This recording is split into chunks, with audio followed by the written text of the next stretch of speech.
Hello. जय हिंद दोस्तों। इस सेशन में हम लोग वॉइस करेंगे। एक्टिव पैसिव भी कहते हैं वॉइस को। ठीक है।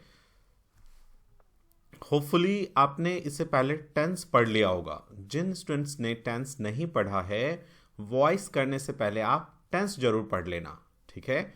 उससे क्या होगा, वॉइस करने में आपको बहुत आसानी हो जाएगी, क्योंकि सारा वॉइस जो है वो बेस्ड ही टेंस पे है। ठीक है। तो यदि आपको टेंस नहीं पता तो वॉइस सीधा करेंगे तो प्रॉब्लम आएगी। तो पहले वॉइस कर लेना, फिर आप टेंस कर लेना, फिर वॉइस पे आना।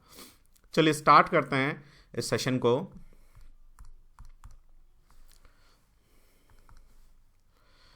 तो अभी जब मैं आपको पढ़ा रहा हूँगा तो आप जो है पहले ध्यान से एक एक चीज़ देखना। ठीक है।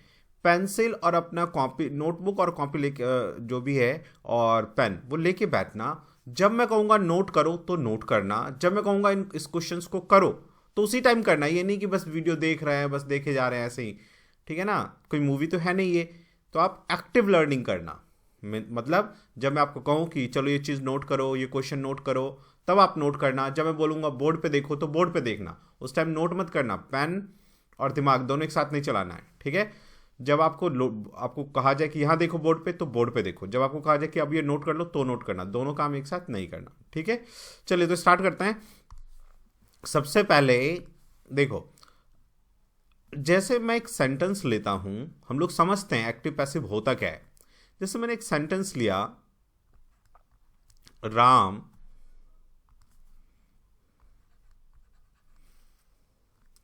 राम हेल्प्ड हरी। राम ने हरी की हेल्प की। ठीक है।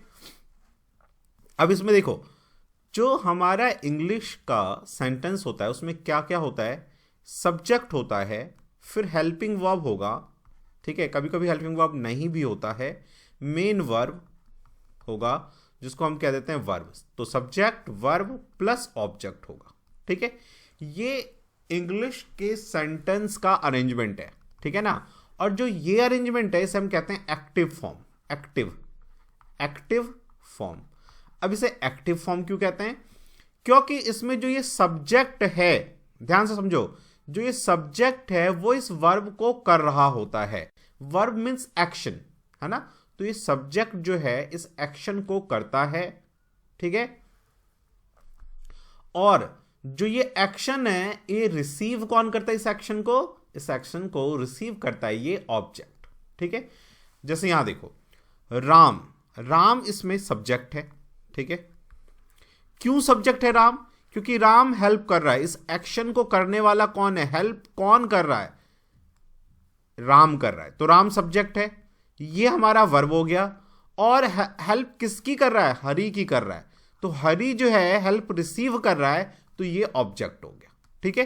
तो सब्जेक्ट वर्ब ऑब्जेक्ट ये एक्टिव फॉर्म में है, क्योंकि राम जो है इस एक्शन को कर रहा है, सब्जेक्ट इस एक्शन को कर रहा है, इसलिए हम इसे एक्टिव फॉर्म कहते हैं।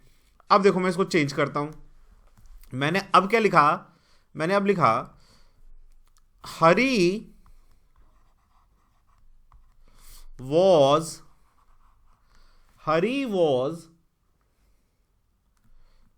helped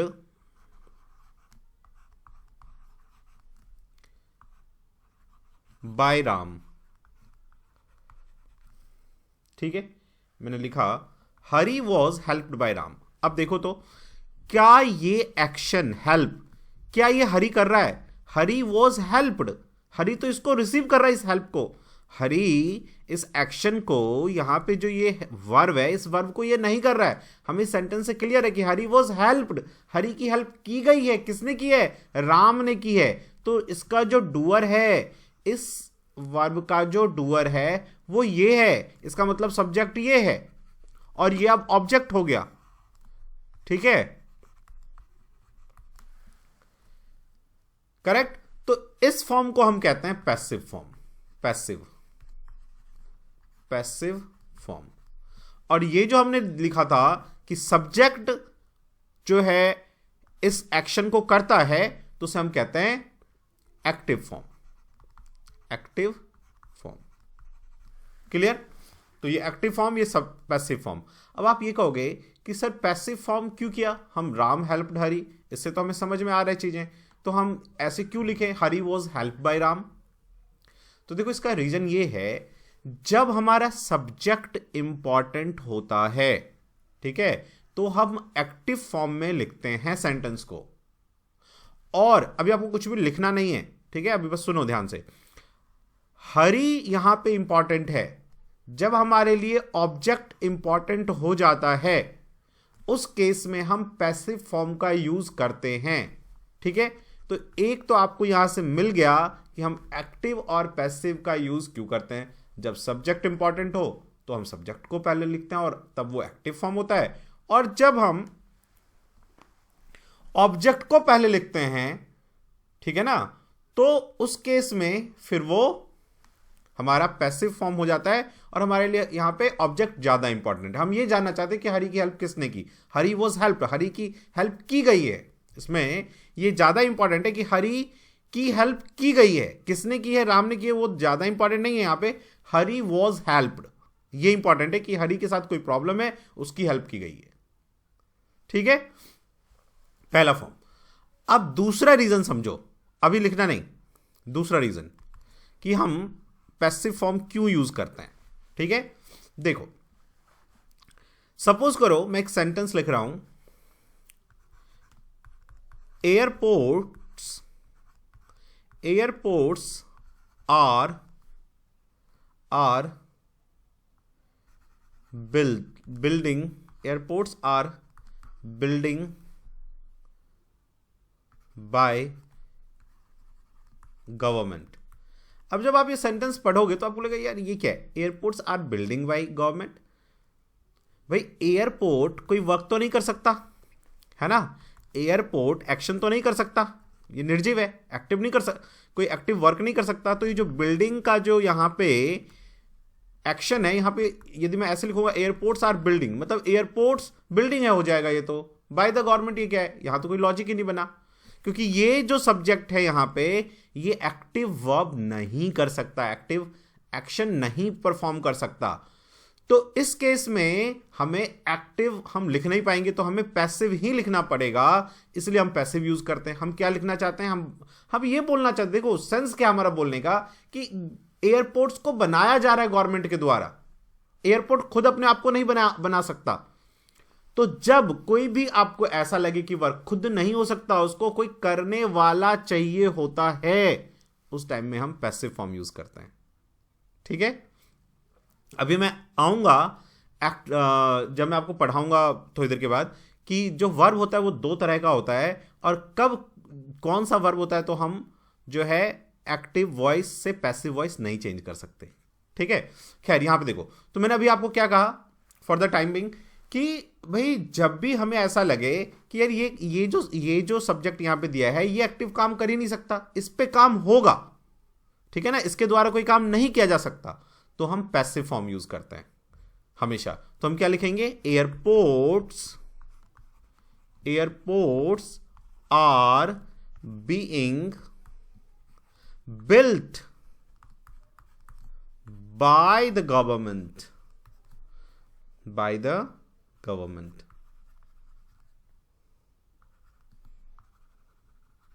है ना, कि क्या लिखा मैंने, अब देखो यहां से क्या हो गया मीनिंग, अब क्लियर हो गया ना, कि एयरपोर्ट्स को बनाया जा रहा है, ये जो एक्शन है ये कर नहीं रहा है, ये रिसीव कर रहा है ना, इस पे ये एक्शन किया जा रहा है, करने वाला ये नहीं है।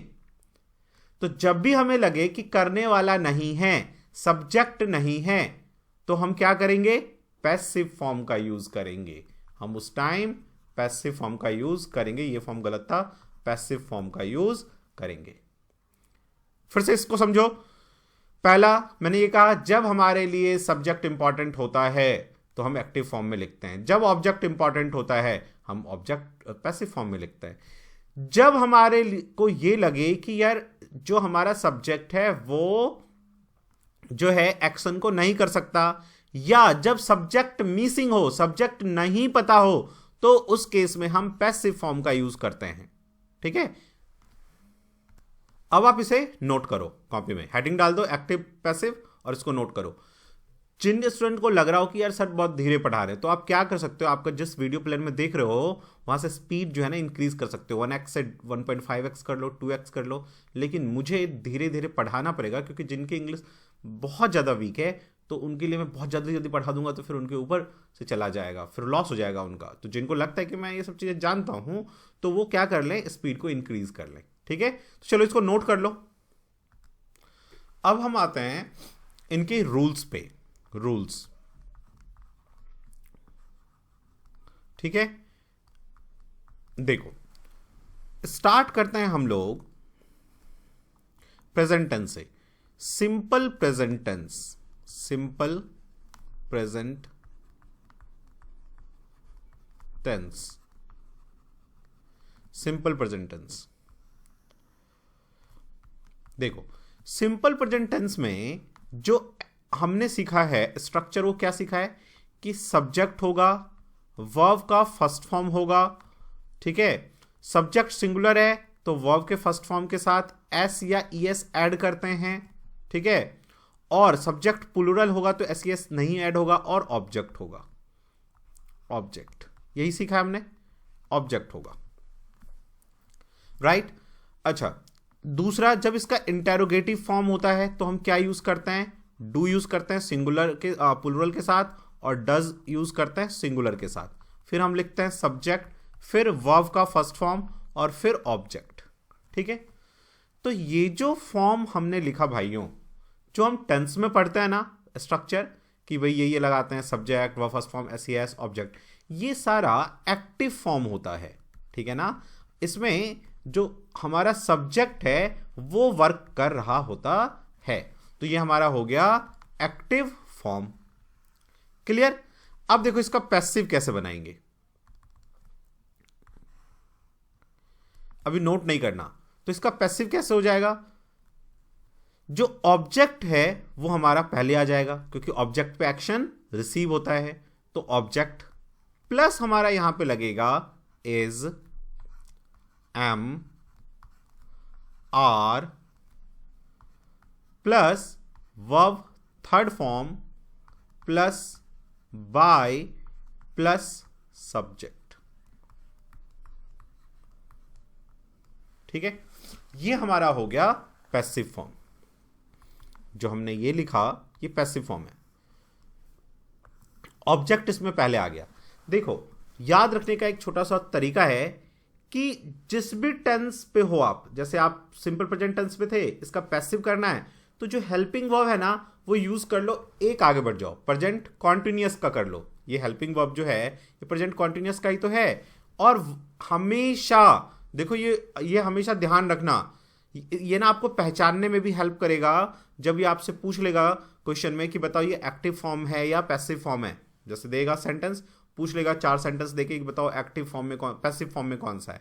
ठीक है ना, तो हमेशा पैसिव फॉर्म में वर्ब का थर्ड फॉर्म यूज होता है ना भाई। इज, एम, आर के साथ हम लोग क्या यूज करते हैं, verb first form plus ING, present continuous, है ना। Like Ram is eating mango, है ना।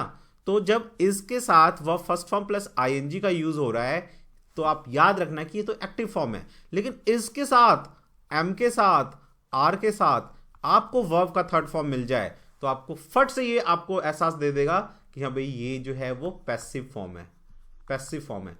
जल्दी से आप टिक मारो और आगे बढ़ जाओ उस ऐसे क्वेश्चंस में। ठीक है, हमेशा ये याद रखना है कि पैसिव फॉर्म में वर्ब का थर्ड फॉर्म होता है, हमेशा पैसिव फॉर्म में वर्ब का थर्ड फॉर्म होता है। ठीक है, नोट करो इसे। तो प्रेजेंट, सिंपल प्रेजेंट हम लोगों ने कर लिया, आगे आइए प्रेजेंट कॉन्टिन्यूअस।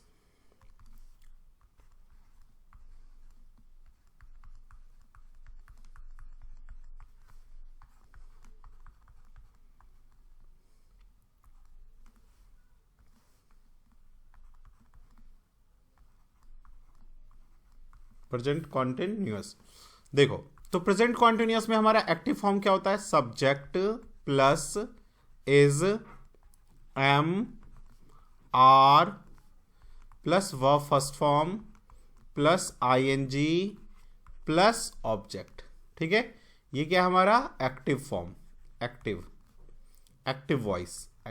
वॉइस को फॉर्म को एक ही बात है, एक्टिव वॉइस। तो इसका पैसिव कैसे फॉर्म करेंगे, क्या सिखाया मैंने कि आप ऑब्जेक्ट पहले लिख दो प्लस जो इज एम आर है ना, प्रेजेंट कॉन्टिन्यूअस है। आप एक आगे बढ़ जाओ, तो इज एम आर तो हमने यूज कर लिया था, याद करो अभी सिंपल प्रेजेंट में। तो यहां भी हमें कॉन्टिन्यूअस है तो इज एम आर तो यूज करना ही होगा, इज एम आर। लेकिन इसमें हम क्या करते हैं, बीइंग यूज कर लेते हैं, बीइंग। ठीक है, इज एम आर और बीइंग यूज कर लेंगे, plus verb third form plus by plus subject. ये हो जाएगा हमारा पैसिव फॉर्म, पैसिव फॉर्म। ठीक है, प्रेजेंट कॉन्टिन्यूअस का एक एग्जाम्पल ले लेते हैं। जैसे मैंने लिखा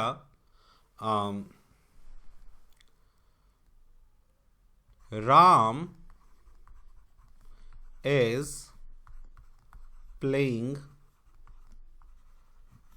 football। ठीक है, तो इसमें ये हमारा सब्जेक्ट हो गया, ये हमारा वर्ब हो गया और ये ऑब्जेक्ट हो गया। राम इस वर्ब को कर रहा है, एक्शन को कर रहा है इस ऑब्जेक्ट पे। ठीक है, तो इसका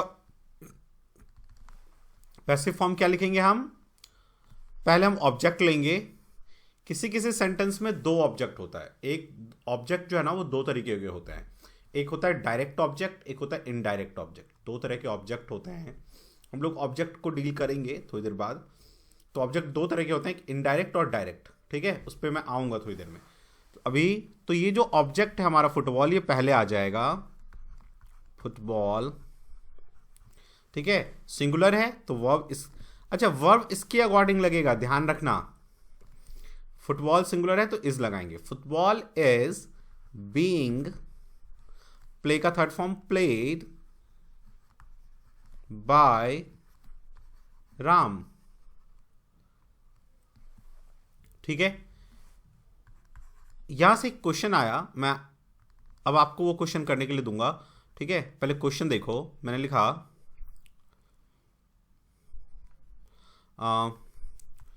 कॉबलर, चलो और इजी ले लेते हैं कॉबलर की जगह। कॉबलर मीन्स मोची होता है, टीचर ले लेता हूँ मैं, ये ज़्यादा अच्छा समझ में आएगा, रिलेट कर पाओगे आप। Teacher is teaching English. Teacher is teaching English. ठीक है, बस इतना ही ले लो, चलो। ठीक है, अब देखो इस सेंटेंस को आप करने की कोशिश करो, तो वीडियो रोक के आप इसको खुद करने की कोशिश करो। अब देखो मैं करता हूं, हो सकता है आपने इसको कैसे किया होगा, इंग्लिश ऑब्जेक्ट है तो आपने लिख लिया होगा English is being taught by teacher. ठीक है, अब गौर से सुनो ध्यान से, यही क्वेश्चन में ना, हमेशा क्वेश्चन में ना एग्जामिनर एक्सेप्शन पूछता है, और ये एक्सेप्शन है, यही एक्सेप्शन है। क्या है देखो, इंग्लिश आपने ठीक लिखा, ऑब्जेक्ट पहले, is being taught by teacher wrong है। आपको सर बाय टीचर क्यों रॉन्ग है, आपने तो सिखाया अभी कि बाय प्लस सब्जेक्ट आएगा। तो देखो, जब डूअर फिक्स होता है, जब करने वाला फिक्स होता है, टीचर ही इंग्लिश पढ़ाएगा, टीचर ही पढ़ाएगा, कॉबलर ही शूज को ठीक करेगा, जज ही जजमेंट देगा, पुलिस ही अरेस्ट करेगी, तो फार्मर ही हार्वेस्ट करेंगे। तो जब डूअर फिक्स हो, क्या कहा मैंने, जब डूअर फिक्स हो उस केस में हम, जब डूअर फिक्स हो उस केस में हम बाय प्लस टीचर नहीं लगाते। ठीक है, तो पहले आप वीडियो को अभी रोको, इस पूरे स्लाइड में जो मैंने यहां से पढ़ा है इसको नोट करो, फिर यहां पे नोट करके जो है लिखना। पहले आप इसको पहले नोट कर लो वीडियो को पॉज करके।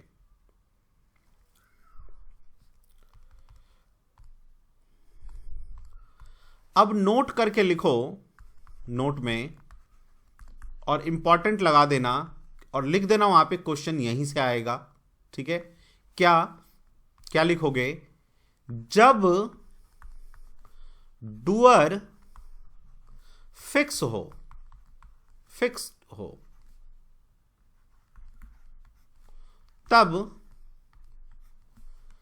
बाय प्लस सब्जेक्ट का यूज नहीं करते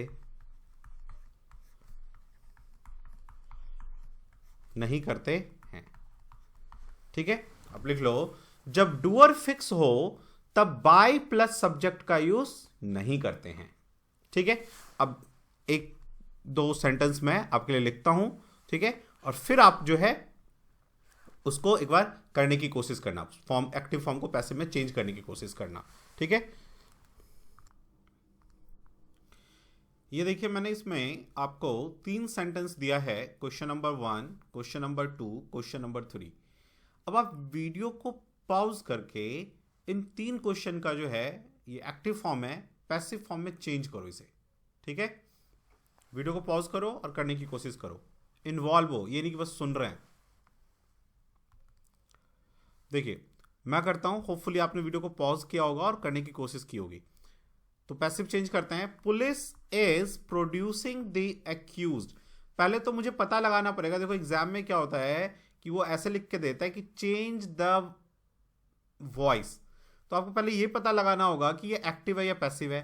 तो पुलिस इज प्रोड्यूसिंग, भाई इसके साथ वह फर्स्ट फॉर्म आईएनजी है, इसका मतलब ये एक्टिव फॉर्म है। ठीक है, जैसा हम टेंस में हमने सीखा है वो सारा एक्टिव फॉर्म है, तो ये एक्टिव फॉर्म है। ठीक है, the accused before the court.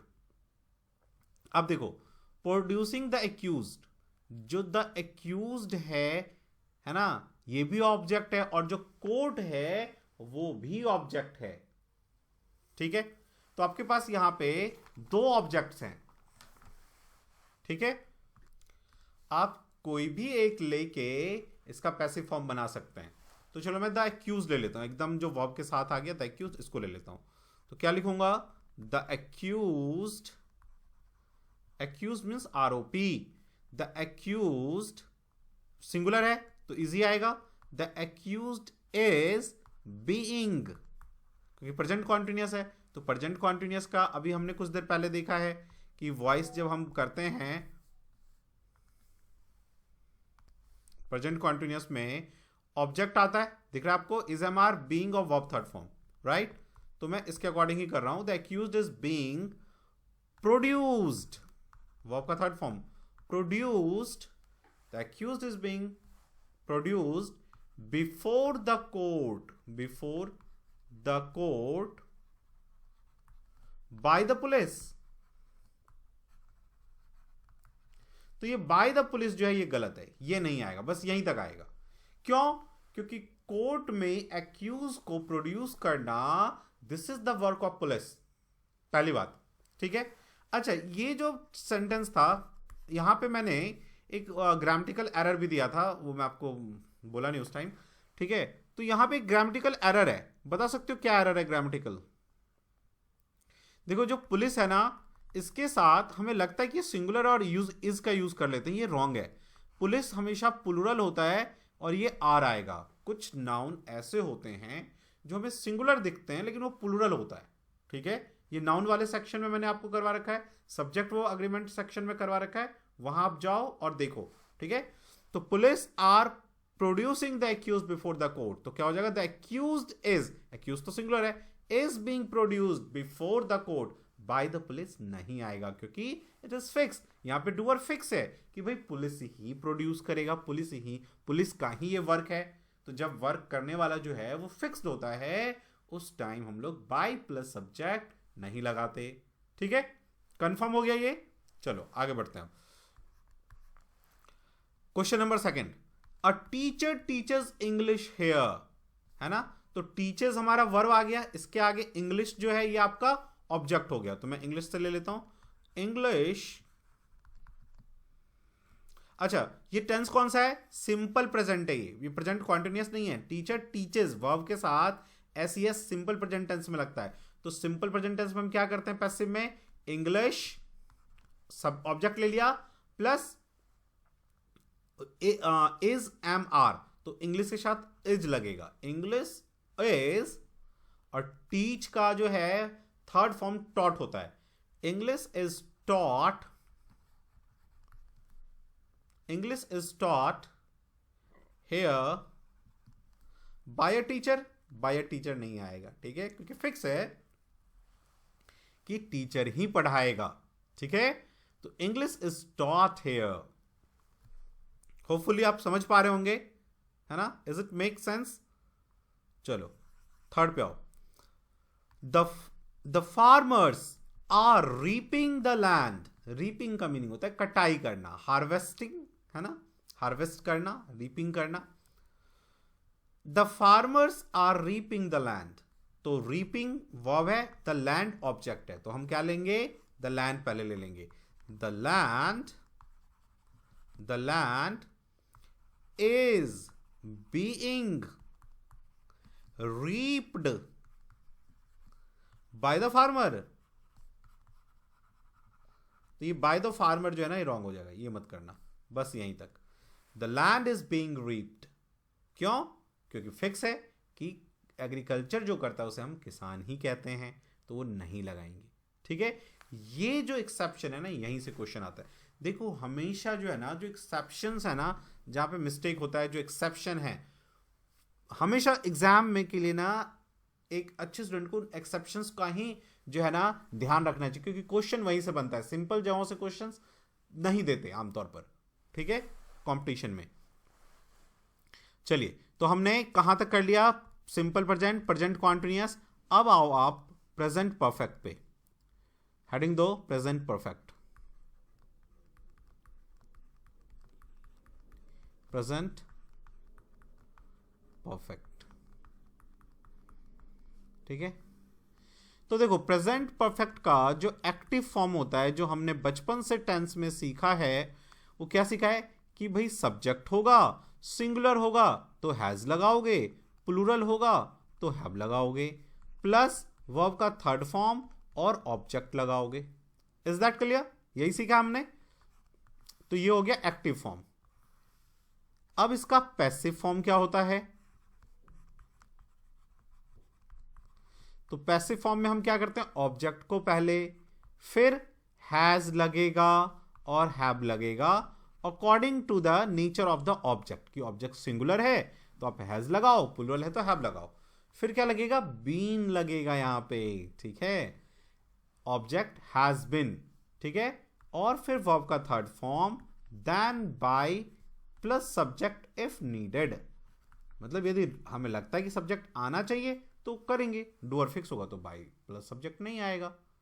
Is that clear पूरा? चलो अब यहां से एक मैं सेंटेंस ले लेता हूं आपको समझाने के लिए। राम हैज ईट का थर्ड फॉर्म, ईट का थर्ड फॉर्म क्या होता है? ईटन, है ना। तो अच्छा यहाँ पे ना ईटन में एक मैं बात बता दूं, बहुत से लड़कों की लिखने की आदत ये होती है, वो कहते हैं कि वॉवेल है दोनों तो बीच वाला ये डबल हो जाएगा। ईटन में ऐसा नहीं होता, ठीक है, ध्यान रखना आप। Ram has eaten a mango. तो ये हो गया आपका प्रेजेंट परफेक्ट का एक्टिव फॉर्म, क्योंकि राम जो है वो इस एक्शन को इस मैंगो के ऊपर कर रहा है, ठीक है। अब इसका पैसिव फॉर्म बनाते हैं, तो क्या हो जाएगा? ऑब्जेक्ट क्या हमारा? मैंगो। तो ए मैंगो हैज, क्योंकि सिंगुलर है तो हैज आएगा, been eaten, a mango has been eaten by Ram. Clear? चलो आगे बढ़ो। इसके बाद आता है present perfect continuous. Present perfect continuous. देखो, प्रेजेंट परफेक्ट कॉन्टिन्यूअस का जो एक्टिव फॉर्म होता है वो अपना सब्जेक्ट, हैज और have according to the subject, singular के साथ हैज, प्लूरल के साथ have, plus been, plus verb first form, plus ING, plus object होता है। ठीक है, क्लियर। अब जब मैं इसका पैसिव फॉर्म बनाऊंगा तो क्या है कि टेंस यहां पे खत्म हो गया, ठीक है, और बिन हमने ऑलरेडी परफेक्ट में यूज कर लिया है, तो इसीलिए इसका पैसिव फॉर्म नहीं बनता, नो पैसिव फॉर्म। इसका पैसिव फॉर्म नहीं बनता, नो पैसिव फॉर्म। ठीक है, नहीं कर सकते, राइट। तो इसका पैसिव फॉर्म हम लोग नहीं बनाते। ठीक है, क्लियर हुआ। जो स्टूडेंट हमारा ये डेमो वीडियो यूट्यूब पर देख रहे हैं वो अपने एग्ज़ाम के प्रिपरेशन के लिए CISF, BSF, ITBP, CRPF, इन सभी एग्ज़ाम के हम लोग LDC का प्रिपरेशन करवाते हैं, SI, ASI और AC तीनों एग्ज़ाम्स का। ठीक है, तो इसका पेन ड्राइव कोर्स आप ले सकते हैं यदि आप इसी तरह से आप चाहते हैं कि भाई 100% श्योरिटी के साथ मैं एक एक चीज़ सीख जाऊं और मेरा 100% सिलेक्शन हो जाए, तो आप इस पेन ड्राइव, हमारे पेन ड्राइव कोर्स में इनरोल करो और इस पेन ड्राइव कोर्स को प्रॉपरली ढंग से पढ़ लो। इन्हीं में से क्वेश्चन आएगा, बाहर नहीं आएगा। 98% चांसेस है, 98% क्वेश्चन, ठीक है ना, 100 आउट ऑफ 98% क्वेश्चन यहां से आ जाएंगे आपके। ठीक है, पेन ड्राइव में आपको देखिए, पेन ड्राइव जब आप ओपन करेंगे तो ये CSF, LDC, SI आ जाएगा, या BSF आप करना चाहते हैं किसी भी एग्जाम का, सपोज CSF के आप स्टूडेंट हैं तो आप इसे ओपन करेंगे तो CSF का सारा कोर्स ओपन हो जाएगा। ठीक है, जैसे मैथ्स करना है, मैथ्स में चले गए, सारा चैप्टर वाइज सारा जो है आपका ओपन हो जाएगा। ठीक है, ऐसे ही इंग्लिश का, रीजनिंग का, GK का, CSF act and rule, mock test, previous year paper, ठीक है ना, सब कुछ मिल जाएगा। यदि आप BSF के हैं तो BSF में भी ठीक ऐसे ही हम लोगों ने कंप्लीट जो है कोर्स को आपके सिलेबस के अकॉर्डिंग जो है प्रिपेयर किया हुआ है। ठीक है, यदि आप इस पेन ड्राइव से पढ़ेंगे, रोज आप 1.5 घंटे भी दे देंगे तो 1.5 महीने में, लगभग 1.5-2 महीने में आप कंप्लीट कर लेंगे कोर्स को। ठीक है, और 98% क्वेश्चन आपके एग्जाम में यहां से आ जाएगा, 100% आप क्वालिफाई कर जाएंगे। 170 to 175 का मार्क का जो हम लोग हमेशा बताते हैं कि हमारा गोल है, तो ये आप अचीव कर लेंगे और बिल्कुल निश्चय करके आपकी जीत हो जाएगी। ठीक है, पढ़ाने का स्टाइल आपने देखा ही है, सारा चीज हम लोग बहुत बेसिक से स्टार्ट करते हैं। ठीक है, जैसे अभी हम लोग वॉइस पढ़ रहे थे तो ये इसका टेंस बेसिक था, तो टेंस बेसिक में जाके आप टेंस बेसिक पढ़ सकते हैं। ठीक है, प्रीवियस ईयर पेपर कर सकते हैं, प्लस जब आप पेन ड्राइव लोगे तो 24x7 हम आपको व्हाट्सएप के थ्रू टीचिंग असिस्टेंट प्रोवाइड करेंगे। तो इंस्टीट्यूशन करेगा क्या, जब आपका कोई भी डाउट होगा तो आप व्हाट्सएप पे हमें अपने ग्रुप में भेजोगे कि सर हमें ये क्वेश्चन नहीं आ रहा है, तो टीचर आपकी हेल्प करेगा। तो 24x7 आपको टीचर भी मिल गया। ठीक है, सारा कोर्स आपको मिल गया। ठीक है, प्लस वीकली हम लोग टेस्ट पेपर ऑर्गेनाइज करते हैं। जैसा टेस्ट आपके एग्जाम का आता है 200 क्वेश्चन का, ठीक वैसा ही 50 क्वेश्चन इस सेक्शन। ठीक है, फिर अगले दिन उसका वीडियो सॉल्यूशन। ठीक है, तो जब इतना सारा प्रिपेयर कर लेंगे आप तो आराम से 170-175 आ जाएगा। और पेन ड्राइव में ऐसा नहीं कि हम लोगों ने बहुत हाई लेवल की चीजें डाल दी, उतनी ही चीजें डाली हैं जो आपके एग्जाम के लिए इंपॉर्टेंट है, आपके एग्जाम के लेवल तक है, क्योंकि अपने को ड्यूटी भी करना है और जो है एग्जाम भी क्वालिफाई करना है, पढ़ना भी है। तो इन सबको ध्यान में रखते किया गया है। पेन ड्राइव आप हमारे इन सेंटर से आके ले सकते हैं। ठीक है, ये हमारे सेंटर का कॉल नंबर है, फोन नंबर, आप इस पे कॉल कर सकते हैं आने से पहले। फोन पे, गूगल पे से यदि आप दिल्ली में नहीं है इन केस, तो आप फोन पे, गूगल पे पे करके या इस डिटेल पे करके अपने रिसिप्ट को, जो आप पेमेंट करेंगे उसका रिसिप्ट स्लिप, ठीक है, वो अपना नाम, एड्रेस पिन के साथ 2 कॉन्टैक्ट नंबर, और जस्ट फोन में यूज करेंगे। ये हम लोगों ने फोन के लिए बनाया है। 32 GB का पेन ड्राइव है, ठीक है। अच्छा, जिसका प्राइस है, प्राइस, ठीक है ना, वो 4200 है, ठीक है। 4200 का पेन ड्राइव है। और जो भी मैंने ये टीचिंग असिस्टेंट बताया है, टेस्ट सीरीज बताया है, मैराथन क्लासेस करवाते हैं, करंट अफेयर्स, सब इसके साथ आपको फ्री मिलेगा। आपको कोई इसके बाद कोई भी फी नहीं देना पड़ेगा, ठीक है।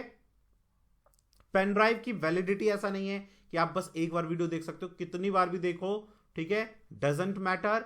और पेन ड्राइव ऐसा भी नहीं कि कोई टाइम लिमिट है उसका, कि 1 साल ही हो सकता है, 6 महीने भी, कभी तक, पूरे लाइफ टाइम आप अपने पेन ड्राइव को यूज कर सकते हैं, राइट। खैर, ऐसा नौबत ना हो कि आपको करना पड़े। तो स्लिप, अब उसका slip, name, address, pin code, 2PH, OTG, ठीक है ना। OTG होता है, 2 तरह का फोन होता है मेनली। एक्चुअली पेन ड्राइव हम लोगों ने फोन के लिए बनाया है कि भाई स्टूडेंट हमारा कहीं भी हो, जैसे नॉर्थ ईस्ट में है, कुपवारा में है, जम्मू कश्मीर में, इंटीरियर में, तो वहाँ पे नेट का एक्सेस नहीं होता, तो आप आराम से अपने फ़ोन में लगाओ पेन ड्राइव को और देखो, नेट की भी जरूरत नहीं होगी। तो 2 तरह का OTG होता है, एक होता है C टाइप माइक्रो, और एक होता है माइक्रो चार्जर, ठीक है। माइक्रो टाइप, C टाइप जो है ना, उसका गोल मुंह होता है चार्जर का, और जो माइक्रो टाइप होता है उसमें ना ऐसे पतला सा होता है और 2 कांटे जैसा निकला होता है, तो ये OTG टाइप, ठीक है ना। ये सारा डिटेल आप जैसे ही हमें इस नंबर पर व्हाट्सएप करेंगे, ठीक है, तो यहां से आपको ऑर्डर नंबर मिल जाएगा, पैकिंग का डिटेल मिल जाएगा, ठीक है, और ट्रैक नंबर मिल जाएगा। तो इंडिया पोस्ट पे जाके आप उसे ट्रैक भी कर सकते हैं। पूरे इंडिया में आप कहीं भी होंगे, 3 to 5 डेज में आप तक जो है आपका पैकेज पहुंच जाएगा और आपकी लर्निंग स्टार्ट हो जाएगी, ठीक है। और ग्रुप में नाम उससे पहले ही ऐड हो जाएगा, तो ग्रुप की चीज़ें आपको जो एक्सेस होने लग जाएगा, सारा सब कुछ, ठीक है। तो जिनको भी पेन ड्राइव चाहिए, जो भी अपना 100% ये चाहते हैं कि भाई मेरा सिलेक्शन हो जाए, ठीक है, तो बहुत कम फी में हम लोगों ने ये कोर्स आप लोगों के लिए डिज़ाइन किया है। 2008 से हम लोग डिफरेंट पैरामिलिट्री फोर्सेस के LDC एग्जाम को करवा रहे हैं। We are the first institute, हम लोग फर्स्ट इंस्टीट्यूट हैं जो पैरामिलिट्री फोर्सेस के डिपार्टमेंटल एग्जाम्स के लिए जो है ओपन हुए थे। ओनली हम लोग डिपार्टमेंटल का ही प्रिपेयर करवाते हैं। तो ये जो एक्सपीरियंस है इसका लाभ उठाओ और 100% जो है सक्सेस की तरफ जो है अपना पैर रखो, ठीक है। और जिन भी स्टूडेंट को यदि कुछ पूछना हो, यदि भाई आप पूछने की जरूरत नहीं है, आप सीधा जो मैंने वे बताया, या तो आके ले लो, या ये तरीका जो है पे करके ये सारा डिटेल सेंड कर दो, पहुंच जाएगा, ठीक है। फिर भी आपको लगे कि कुछ पूछना है, कुछ पूछना रह गया, तो इसी नंबर पे आप कॉल कर सकते हैं। मेरा नाम राकेश कुमार ठाकुर है। फ़ोन मैं उठाऊं या रोशन उठाए, आपको सारे रोशन सर जो हमारे रिसेप्शनिस्ट हैं, ठीक है, तो वो आपको सारा जो है ना डिटेल सब कुछ बता देंगे, ठीक है। कुछ भी डाउट होगा तो क्लियर कर देंगे, ठीक है। तो मिलते हैं फिर नेक्स्ट सेशन में इसी उमंग और उत्साह के साथ। जय हिंद, जय भारत।